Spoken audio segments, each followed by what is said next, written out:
We're going to get started on As I Lay Dying, and as with The Sound of Fury, there's a very kind of long genealogy behind the title of the novel. Once again, there's a very learned allusion behind the title, and it doesn't go back to Macbeth this time. It goes back farther. It goes back to the Odyssey. And you guys might remember that in book 11 of the Odyssey, Odysseus goes down to the underworld, and he sees his mother, but he also sees all the illustrious dead from the Trojan War. And among the dead that he talks to is Agamemnon. And we know that Agamemnon was killed when he got back from the Trojan War. And so Odysseus wants to find out the circumstances of his death. And Agamemnon says, as I lay, obviously translation, as I lay dying, the woman with the dog's eye would not close my eyes as I descended into Hades.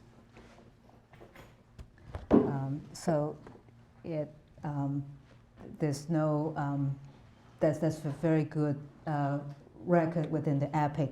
It is also picked up in various Greek tragedies because that's one of the central tragedies in the classical world is the killing of Agamemnon by his wife's lover. But there's a long story behind that. The reason that Clytemnestra, and I want you to remember that name because Clytemnestra will come up again in Light in August. That's a very, no, actually, sorry. She doesn't come up in Light in August. She comes up in another novel in Absalom. So it's a name that is very important to Faulkner. But within the confines of As I Lay Dying, Clytemnestra actually didn't just want to kill her husband in order to have an affair with Aegisthus. She was actually seeking revenge for the killing of her daughter, Iphigenia, when the Greek ships were not able to sail because there was a dead calm, and so Iphigenia was sacrificed by Agamemnon in order to get them going. And she nursed that grievance for 10 years. And so when Agamemnon comes home, he was with his mistress, Cassandra, from Troy. He was killed by Aegisthus with Clytemnestra egging him on. So this is, in many ways, the sort of defining moment, the defining tragic moment in the classical world. And there are numerous representations of that, of Aegisthus killing Agamemnon with Clytemnestra looking on. And this is a really handy identification illustration for us, all the names given to us. So Clytemnestra is there. Aegisthus is the one who actually does the killing, Agamemnon being killed. Electra is his daughter, and she will bring her brother back, Orestes, to kill Aegisthus. So it really is back and forth killing across many generations. And Cassandra will in time, will actually right there be killed by Clytemnestra. So lots of violence, lots of hatred. And this is the defining feature of the House of Atreus. So it's very important for Faulkner to be referring back to this ancient epic moment because he's obviously talking about a family with very complicated emotional relationships, right? It's a family that is not entirely defined by love. We would like families to be defined by love, but usually most families are a little bit more complicated than this. And in this case, the House of the Bundrans, that the family is infinitely more complicated than just being defined by love, even though it's on the other end of the social spectrum. So let's keep that epic tradition in mind. But I also want to just to highlight the immediate chronology for the writing of As I Lay Dying. It's a very, very packed chronology, basically for 6 months, from the summer of 1929 to January 1930, less than 6 months really, a lot of things happened. So June 20th, Faulkner married his childhood sweetheart, Estelle Autumn, and that was only 2 months after her divorce from her husband, Cornell Franklin. Very, when something like that happens, you just wonder, what the aftermath would be, or what led up to it. So anyway, 2 months after, it was a very hasty marriage, in many ways unseemly marriage, and she brought to the marriage 2 children with Cornell Franklin, Malcolm and Victoria. Then October 7th, 1929, The Sound of Fury was published, and a few weeks after that was the stock market crash that in many ways was anticipated by the Jason section in The Sound of Fury. And the day after that, in fact, it was still going on because the 24th was a Thursday. So Friday was actually the official day of the stock market crash. On that very day, Faulkner started writing As I Lay Dying. So we can't think of a better novel occasion by the Great Depression to have and have not, as title announces. It's very much a Great Depression novel, but As I Lay Dying is as well, so we have to keep that in mind. And it was finished really fast in just a few weeks. January 12, 1930, As I Lay Dying was finished. And Faulkner talks about it. He makes a very emphatic point about how fast this was done. So in an interview with Marshall Smith, 1931, he said, "Got a job rolling coal in a power plant. Found the sound of the dynamo very conducive to literature. Wrote As I Lay Dying in a cold bunker beside the dynamo between working spells on the night shift. Finished it in 6 weeks. Never change a word. If I ever got rich, I'm going to buy a dynamo and put it in my house. I think that would make writing easier." So tongue-in-cheek as always, you should never trust a word that Faulkner says. But I think that there's some things that are not to be disputed and not to be fabricated, and that was the fact that he was working in a power plant, working night shifts. So this is very different from the Faulkner that we might have imagined just by looking at his house. And I'm going to show you a picture of his house a little later. But it looks like a very stately house, but actually when Faulkner first bought the house, it was decrepit and was deemed unfit for human habitation. So he really was someone, a writer, who was writing his great novels when he was working at a power plant doing night shifts. And that's the world that he knew very well. So his circumstances were actually not that far removed from the circumstances of the Bundren family, poor whites, obviously. So this is a picture of the house 25 years after he bought it. And we can see that it actually still looks a little decrepit. It's a very stately shape. Used to be a very grand house, but it's unpainted and actually not in very, even 25 years after he started owning the house, it was still not repaired. So basically, he spent the rest of his life trying to fix up that house. What we also see there is his wife, Estelle, and it turned out it was a very good marriage in spite of the haze. It lasted for the rest of his life. And here's the picture of the two of them side by side. And so it's kind of an unexpected trajectory for that unseemly marriage back in 1929. And so that's the family situation and his probably very complicated relation to his two stepchildren, and what constitutes a family. Those questions would have been front and center for Faulkner in 1929 when he was writing this novel about families in general, about generic poor white family.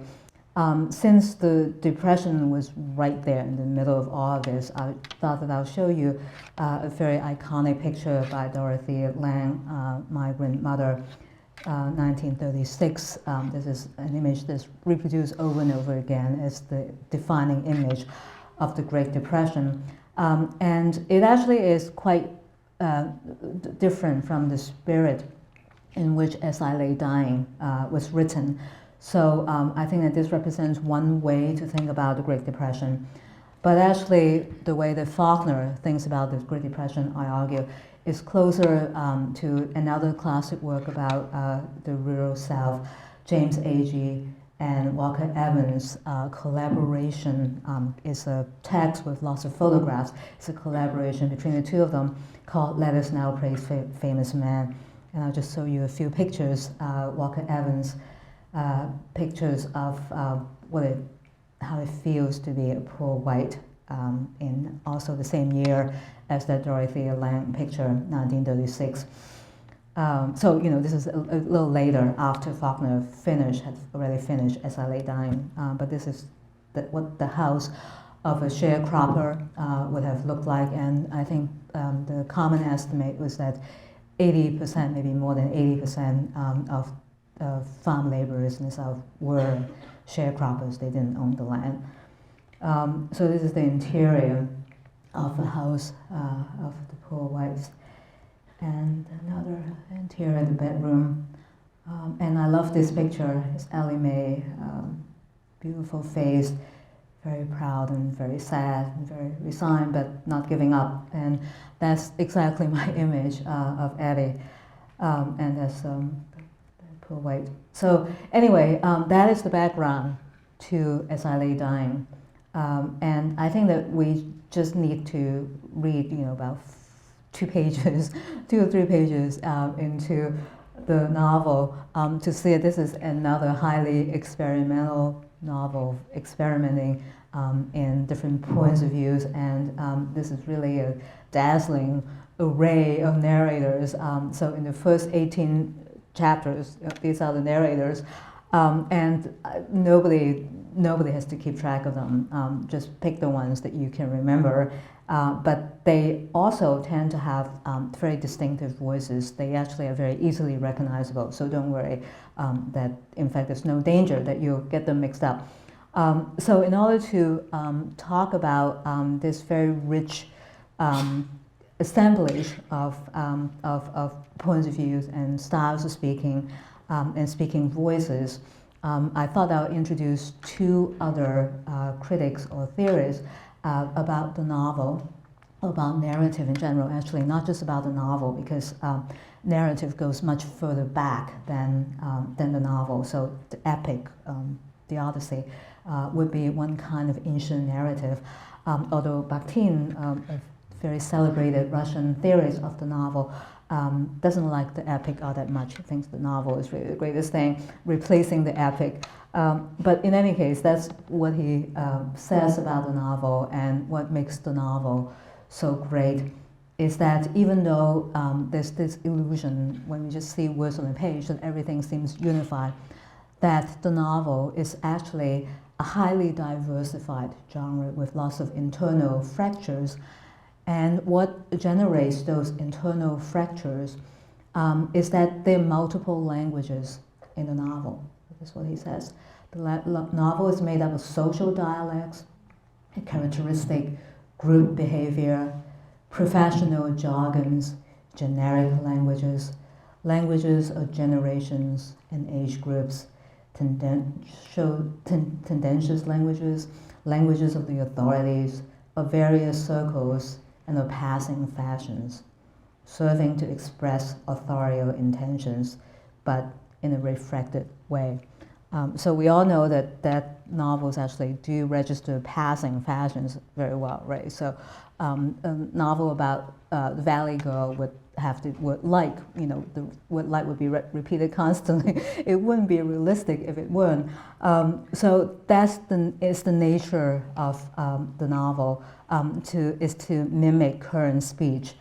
And so Bakhtin is very, very accurate in his description of the currency and the way that the novel is always up to date on the language that people are using, actual living people are using. Although novels can also choose to be historic novels, in which case they will be try to mimic the language of the 18th century or whatever, as Pynchon sometimes does, and is a master at doing that.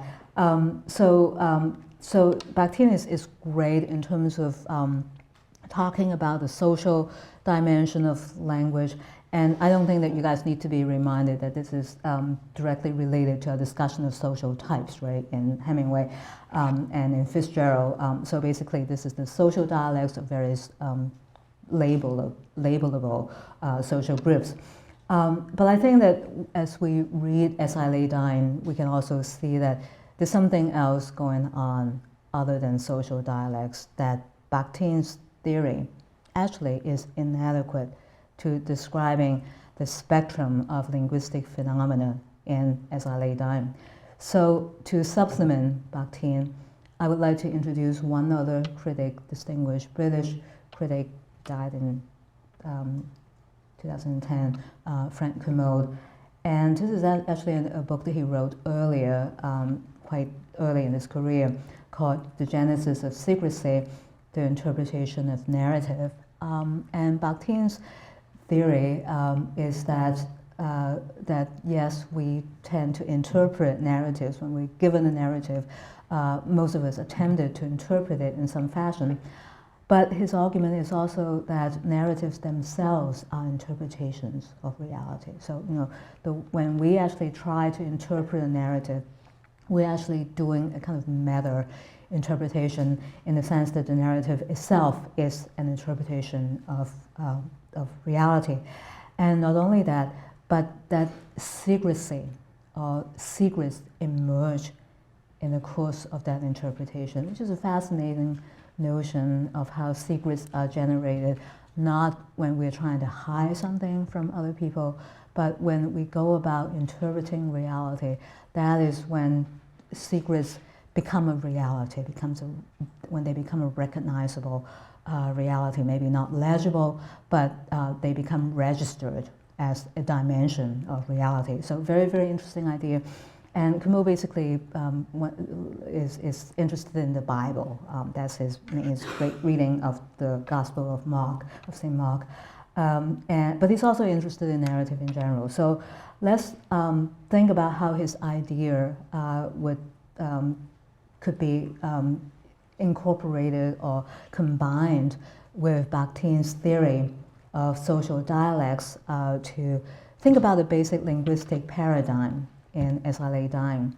So what I'd like to suggest is that we can very schematically classify speech in As I Lay Dying under two headings. One is the social dialect, and it has to do with functionally coded speech when you're within a particular group, generic group, because there's so much commonality among that group. Quite often you would just use a shorthand. So, for liberals, Sarah Palin would be one such shorthand, right? You don't need to say anything more. You just reference Sarah Palin, and that's enough. So that's one example of a currently functionally coded speech. It obviously is a dialect, it's a group, it's not representative of the entire population. Because it is so intimately formative of that subgroup, the very use of language can function as a socioeconomic and psychological portrait of that subset of the population. So this is all those concepts are very important to Bakhtin, that the population is made up of various subsets and there are lines of division among those subsets based on the linguistic usage. So this is the social dimension, and we'll think obviously about how poor whites would use the English language. But almost from the very beginning, we also see that the English language is used in a different way in As I Lay Dying. So those are the words with secrets, and it's very, very hard not to read As I Lay Dying without sensing that those words are pregnant with meaning. Quite often we're denied access to those meanings. They sort of flaunt, they taunt us with meaning that is not available to us. And that's part of the attraction and power of those words. So I would like to think about those words with secrets along two lines. One is relatively short term and relatively transparent in the sense that we can get to them sooner or later. And the other would be long-running words with secrets that are very resistant to our investigation, words that hold on to the secrets for a long time and maybe never giving up the secret, never yielding anything to the reader. So let's start with the easier part of the spectrum, which is very recognizable speech. And I'm taking both those examples from Cora, who is, I think it's fair to say, is a fairly good example of a poor white. So I saved out the eggs and baked yesterday. The cakes turned out real well. We depend a lot on our chickens. They're good layers. What few we have left after the possums and such, snakes too in the summer. I had to be more careful than ever because it was on my final say-so we took them. We could have stocked cheaper chickens, but I gave my promise, and as Miss Lawington said when she advised me to get a good breed, because Mr. Tao himself admits that a good breed of cows or hogs pays in the long run. So when we lost so many of them, we couldn't afford to use the eggs ourselves, because I could not have had Mr. Tao chide me when it was on my say-so we took them. So a very proud woman, but obviously under very difficult circumstances. These are the people who cannot afford to eat the eggs laid by their own chickens. And it's because they lose so many chickens and just from the possums and the snakes, and because those chickens are so expensive, losing one means a lot to them. So all of that would seem to be Cora's responsibility, and I think that this is really Faulkner's basic portrait of the poor whites, very, very proud people in spite of the poverty, with lots of moral rectitude, in the sense that they're willing to take all responsibility upon themselves without recognizing that actually someone else should also be held responsible. The person who advises them to buy all these expensive chickens, which turns out to be very, very bad advice, but not a word of complaint from Cora. So what we can say about this world is that this is a world in which moral responsibility is tightly encapsulated within the compass of the speaking voice, that there's a basic coincidence between the boundaries of the self and the circumference of accountability, so that you are completely responsible, accountable, answerable to anything that happens to you. It is truly unfortunate that your chickens get taken by the possums and snakes, but it is your responsibility. So Ms. Lawington is referenced, is alluded to, but no blame is attached to her. And I would say this is really the defining feature, according to Faulkner, of the mentality of the poor whites. And we can see one other instance of that. So I bait carefully. Cora has been told by Ms. Lawington again to do something. So I bait carefully, more careful than ever I bait in my life. And the cakes turned out right well. But when we got to town this morning, Miss Lawington told me the lady had changed her mind and was not going to have the party after all. She ought to have taken those cakes anyway, Kate said. Well, I say, I reckon she never had no use for them now. She ought to have taken them, Kate says. But those rich town ladies can change their minds. Poor folks can't. Riches is nothing in the face of the Lord, for he can see into the heart. Maybe I can sell them at a bazaar Saturday, I said. They turn out real well. Once again, the same mentality that we saw just in the earlier passage, the full encapsulation of responsibility within the compass of a single person, and that coupled with a certain kind of psychologically redeeming piety, that even though something is befalling, unfortunate is befalling me right now, that God is the ultimate judge of everything. And once again, there's the deep reluctance to extend the blame to anyone else, either Miss Lawington or the rich town lady who changes her mind about the cakes. This is I would say, a very sympathetic, although obviously critical, both sympathetic and critical portrait of the poor white. And it basically is the baseline, that is the given, linguistic given, psychological given, social given in the world of As I Lay Dying. And just about everything else that we see in the rest of the novel is a departure, is a deviation from that given. So Cora is the starting point, and everyone else moves away a bit from that starting point, and we can measure the degree of deviation or maybe the degree of deviance, because As I Lay Dying is also about deviance and the consequences of deviance at the end of the novel that we see. But this is a very important starting point for Faulkner. So let's look at the various points of departure and modes of departure from that linguistic baseline.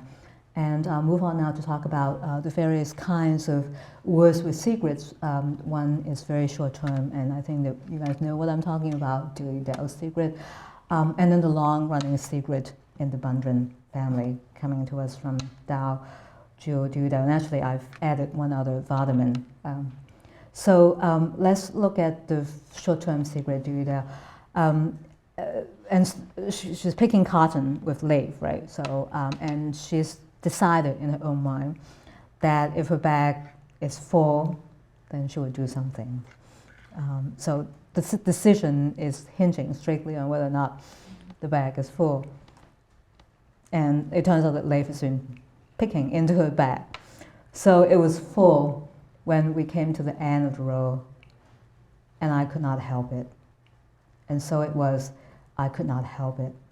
It was then, and then I saw Dao, and he knew. He said he knew without the words, like he told me, that Ma is going to die without words. And I knew he knew, because if he had said he knew with the words, I would not have believed that he had seen there, that he had been there and saw us. But he said he did know, and I said, are you going to tell Pa you're going to kill him without the words? I said it. And he said, why? Without the words. And that's why I can talk to him with knowing, with hating, because he knows. So this is the first indication that the Bundren family might have something in common with the House of Atreus, is the importance of the word hate in that family. And it seems that hatred can come about because someone knows something about you, and all of this very intense exchange is conducted without words. So in many ways, this is, Faulkner obviously is not responding to Bakhtin. He wouldn't have been thinking about Bakhtin. But he's obviously thinking of a dimension of language that is not covered, that is not encompassed by social dialect. And in fact, it's not encompassed by actually spoken words, although in order to tell us that those emotions are going through Dewey, Faulkner has to use words to convey that experience to us. So Faulkner is using words, but Dewey is not using words, and Dao is not using words either. And we know exactly what it is that Dao knows, that Dewey is in fact going to town, because she's in such a condition that she needs to do something about herself. And it all comes from Leif picking the cotton into her bag, and what happens when the bag is full. So it really is a pretty transparent secret. I think that all of us are in the know, almost right there. There are not that many secrets that a young girl in her circumstances could have. So this is almost the only secret that she could have, and she does have it. that in itself is surprising. It's not surprising that she would get pregnant out of wedlock. That's not surprising. It is surprising that she would hate Dell so much because of that.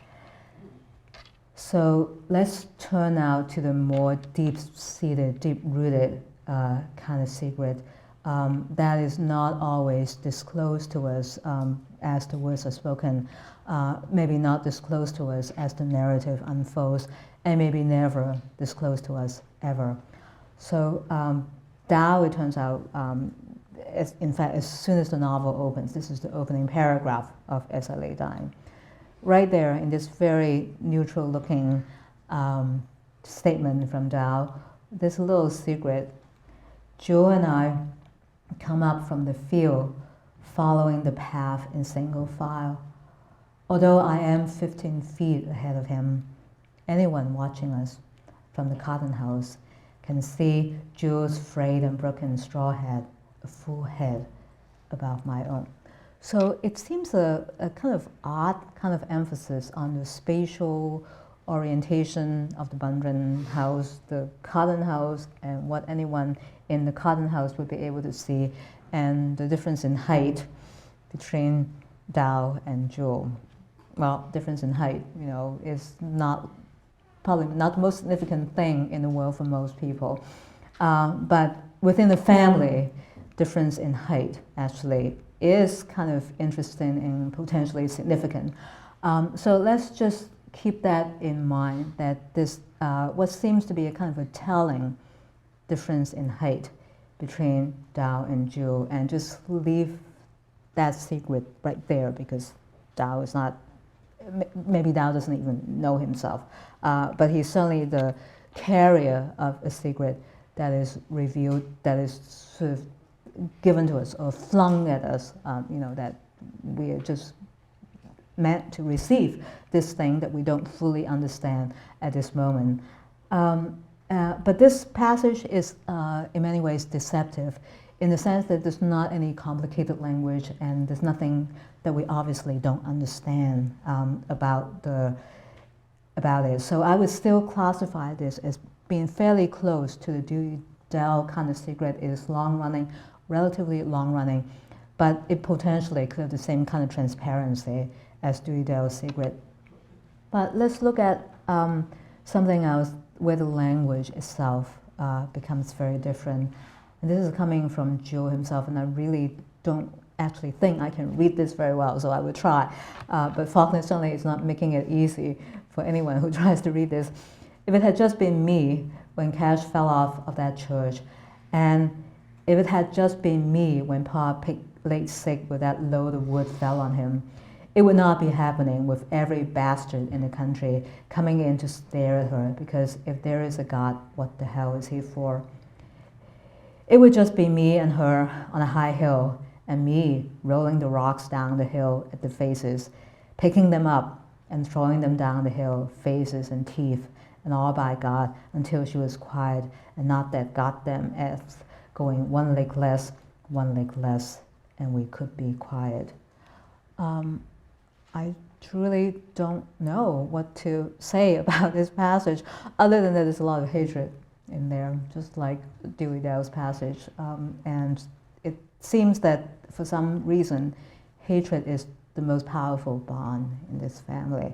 And Joe seems, at least one conjecture that we could have about this passage, is that he wants to throw stones down the hill at someone, and it appears that he wants to throw stones at the rest of his family, and we have no reason to understand. It's not just that we are not good enough readers that we don't understand. We actually have no reason to understand what's going on here, because Faulkner does not want us to understand at this point.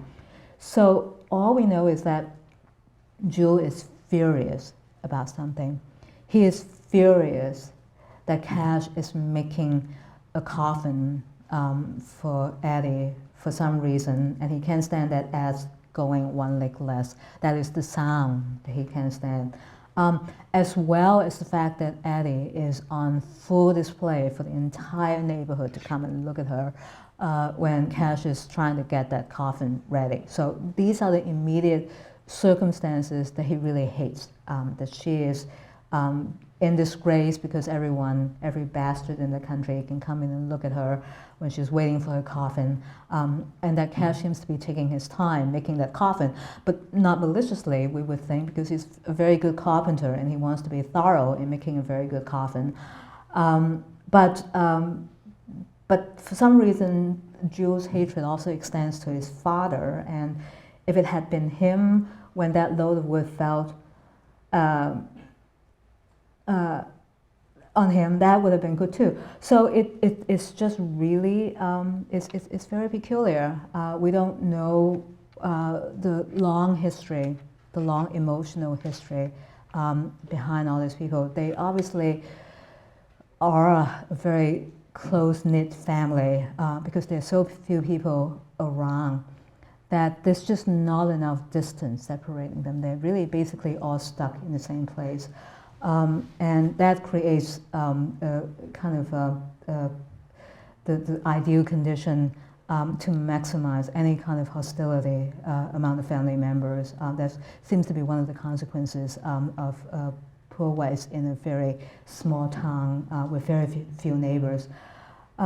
So it seems at the very least that Jules, as he imagines himself or as he experiences himself in relation to the rest of his family, that he sees himself very much as an outsider. Okay? So Jules sees himself as an outsider, that he would like to do something. He would like to throw stones at the rest of his family.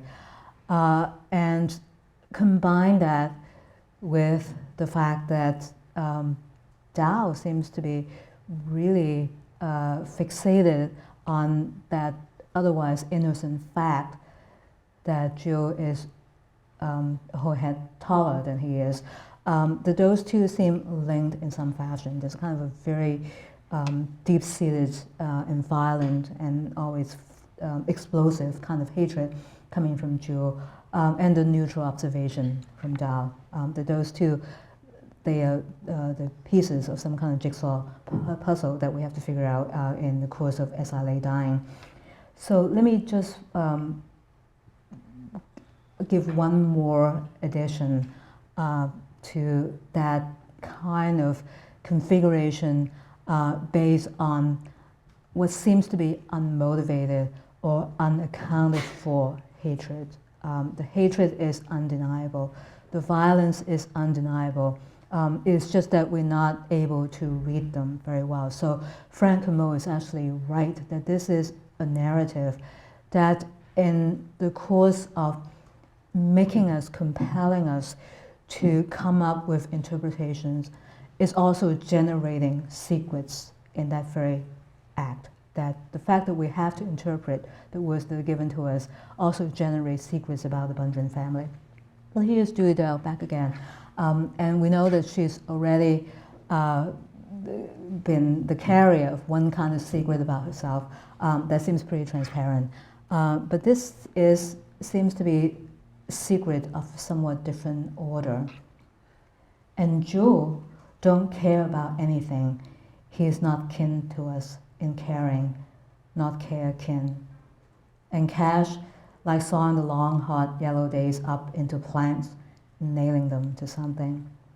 And I do not think that Darl would, that sits at the supper table with his eyes gone further than the food and the lamb, full of the land dug out of his skull and the holes filled with distance beyond the land. I think this is actually Faulkner's belated attempt to write what he doesn't write in The Sound of Fury, which is the portrait of three brothers told from the standpoint of this sister. Dewey Dell is nothing like Hattie, but it's almost as if Faulkner is showing us that, yes, he can certainly capture a young girl's point of view, and maybe this is what comes out. So not exactly flattering or it's a very intimate portrait of the three brothers. but it's not one that they would especially like to see or hear about. So something about Jewell seems to be emerging just in the course of what Dell is saying, what Jewell himself is saying, and what Dewey Dell is saying, that there's a common pattern. That Jewell is not kin to us, he's not kin, he doesn't care for the rest of us. His interests seem to lie somewhere else. So that fact is fairly straightforward. The little bit of observation about Cash is interesting. We know that Cash is a good carpenter, and Faulkner really wants to highlight that fact. That basically he's the one who brings in money to the family. He's the one who's always hired by other people. He's the only one who's capable of bringing in real income into the family. And he really wants to make a good coffin for Addie. So all of that is not in dispute. But the way in which Dewey Dell looks at Dell, that he's sawing up the long, hard, sad yellow days into planks, suggests that maybe there's a kind of a metaphoric and psychological dimension to carpentry as well. That even though Dell is a very skilled laborer, there's also something very skilled workman. He's more than just a laborer, he's actually an artisan. He's a very skilled artisan. There is something about that act of very methodically sawing the wood that says something about the mindset of Cash. And so that is what Dewey Dell is noticing, that as if even though no matter how good an artisan he is, there's something maybe just a little disturbing or worrisome about the fact that he's so much into carpentry. And then her portrait of Dell is truly, I don't know what to make of that. It is very surprising coming from Dewey Dell, who so far has not been a very deep thinker or someone with very deep emotions, actually. She's worried about something very immediate and very simple, really. But this portrait of Dell, that his eyes are gone further than the food and the lamp. He's obviously not just registering the food and the lamp. There's a different degree of depth between what his eyes register and the quite service phenomenon of the food and the lamp. So there's a difference in just the radius of perception between what Dell is registering and the most immediate physical world of food and lamp. And I think that is because of that difference in the radius of perception that the whole land seems to be embedded in his skull or dug out of the skull, and then there are holes filled with distance, that in some sense the vastness, both the vastness of the land, the enormous distance, but also the holes, the gaps in that distance, all of those are packed into Dell's skull. I'm just paraphrasing Faulkner, not really elucidating that passage. And I think that that's all we can do at this moment. That there's something special about Dell, that he's not so easily describable in everyday language. So this is almost a direct refutation of Bakhtin, that social dialect quite often cannot capture the psychological reality, even of what appears to be the most simple, deprived person, disadvantaged person. So I want to give you one more example of a specimen, linguistic specimen. And specimen isn't the right word. Specimen would have been the right word for Hemingway, would have been the right word for Fitzgerald in the short stories, but it's strictly ironic in this sense, but I'll use that word anyway. So this one instance of language that is also completely incomprehensible to us, coming from a child from Vardaman. It is dark.